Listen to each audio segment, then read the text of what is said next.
Bianca Maranan. Nickname ko Mars, as in yung planet, as in yung chocolate bar. And I do Point Ma'am comics about gay debate girls. I started drawing seriously when I was in grade 1 nung bumili ako ng How to Draw Manga books. Books kasi parang booklet lang siya actually.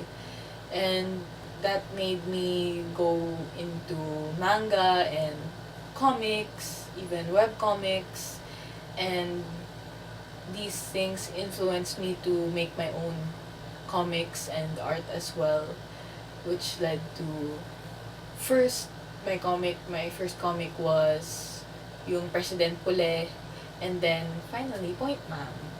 My first comic was kung naging presidente si Pole, as in Apolinario Mabini. It's a what if history comic about what if Mabini became the president if Aguinaldo resigned during the Philippine-American War. And I illustrated the comic, and my friend Letsu wrote the jokes and the story, mostly jokes. And it's my first comic. I think there's much to be improved, so that's why I still make comics today, because I want to get better, and gave me the inspiration or the push to do my own series by myself on my own, which is Point Ma'am. Point Ma'am to me is a mostly light-hearted comic about a girl named Alex who is very shy, very mahiyain, and her dream is to become a lawyer. And she thinks that if she joins the debate club, she can gain the confidence and learn the skills she needs to become the lawyer that she wants to be. After she joins the debate club, pumupunta siya sa tournaments, she meets this girl. And this girl is Rock Domingo. And Rock Domingo is from the rival debate team of Alex's school. And Alex falls for Rock. They become something. And there's a lot of friendship involved then. And aside from the romance. And aside from all of that soft and light-hearted stuff, I try to include political things in my comic as well. I wanted to create a story that was relatable sa mga katulad sa akin. Like, especially the person I was before, who the character Alex from Point Ma'am is based on. Yung sobrang shy at mahiyain, hindi confident, or gustong maging lawyer, gustong maging confident. And natutuwa ako kasi a lot of people have told me na relatable si Alex and they can relate to her and her struggles. And that really makes me glad, because that was my goal, to not just make her relatable, but to make her someone you can empathize with, because you've been through the same thing. And aside from that, I want to create works that will raise awareness for problems in society, like yung war on drugs, yung EJKs, yung the huge class divide in the Philippines.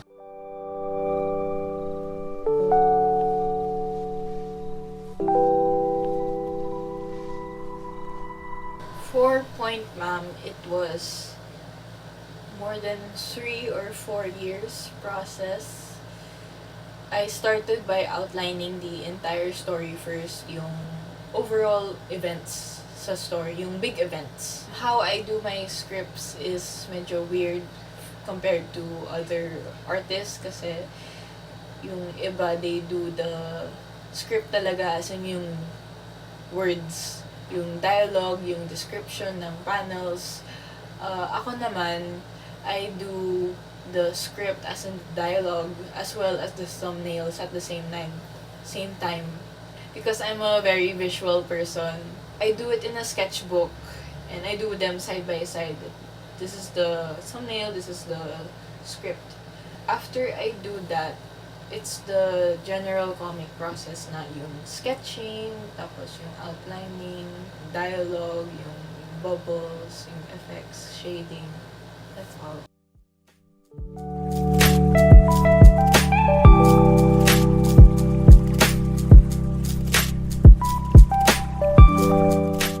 Learning history and becoming a debater makes you very, very political.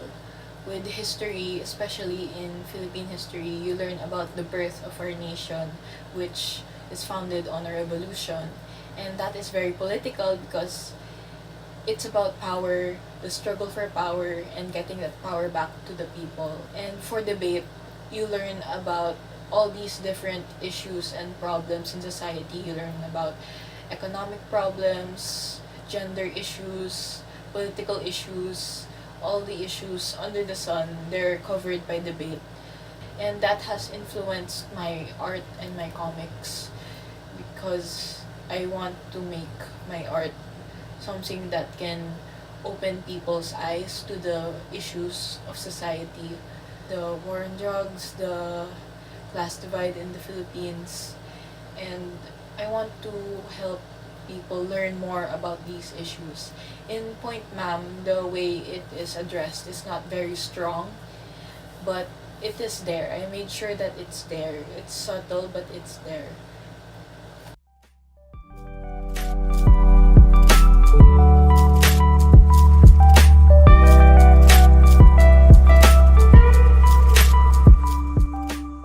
From when I started Point Ma'am until now, yung learnings ko is mostly from my burnout. Kasi dati, I really placed my focus on quantity because yung goal ko was every convention, every event, may bago akong release. Especially in the latter part of the year where the events are sunod-sunod, like October may event, November may event. Sobrang nakakapagod yun kasi I have to draw and draw and draw and draw and write and write and write, and you get burnt out when you don't rest. And that's what happened to me with the first run of Point Ma'am. That's why I decided to reboot Point Ma'am, to take a hiatus first and then reboot Point Ma'am, which is what I'm doing now. I will be redrawing the entire series. 12 issues siya in total dapat, but we only got to 8 before I got super tired and burned out. Now, I learned my lesson that I should take my time, not force myself to rush, and that I should just take things one thing at a time. Advice ko sa mga newbies who want to start comics is to just start. I know it's scary to start because you think na, oh, my art's not good enough yet, my writing is not good enough yet, and I want to start when my art is at this level or my writing is at this level. But I think the better thing to do is to stop worrying if you can and just start your comics or your story or whatever it is. If you keep on saying that my art is not at this level yet, you'll never get at the level you want to get to make comics or a story or whatever. Regarding the burnout, I also strongly suggest that you take breaks and please know how to rest because it's very important that you know how to get well rested when it comes to drawing and writing. And if you don't do that, you will burn out like I did. And I'm talking from experience, and I'm telling you this now because I already experienced it.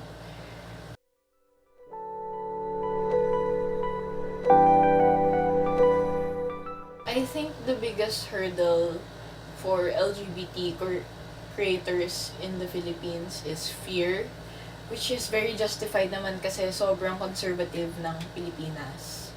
I think there are ways around that. Kung takot ka na magkakaroon ka ng hate and harassment and others, there's ways around that naman. Like, if you're scared of homophobes, maybe don't touch upon very sensitive material first. At first, you can maybe do that in the future, but if you're still scared, maybe not at first, like religious themes. Exceptions to this, of course, like Richard Mercado, he was able to do Nung Nainlove Ako sa Isang Sacristan, which is, of course, about religion and sacristans. And there's also the fear that writing LGBT comics will out you as an LGBT person or as an ally, and you don't want your family or your friends to know that. Yung way around that naman is to just use a pen name. Or you make a webcomic on the internet. On the internet, you can be very anonymous. If you really want to do it, there's a way naman. The way around it is to just be brave. And if you really have the heart to do it, you will do it. Since art is not the career path I want to take, since gusto kong maging historian actually, since yung first love at passion ko is history, particularly Philippine history, it's still a mystery for how I'm going to do art in the future. I still want to do art kasi hobby ko siya and love ko siya, but I still don't know how to incorporate it in my future career kung magiging historian talaga ako. But I do have one dream comic that I want to do, and that is a biographical comic of Mabini. Kasi I've already done a gag strip comic on Mabini, so I want to do a more serious comic about Mabini naman. And that's my dream because he is my idol. I have a shrine. I feel like hindi siya kilala among the Filipino people compared to Rizal and Bonifacio, and I want to help correct that in my small way.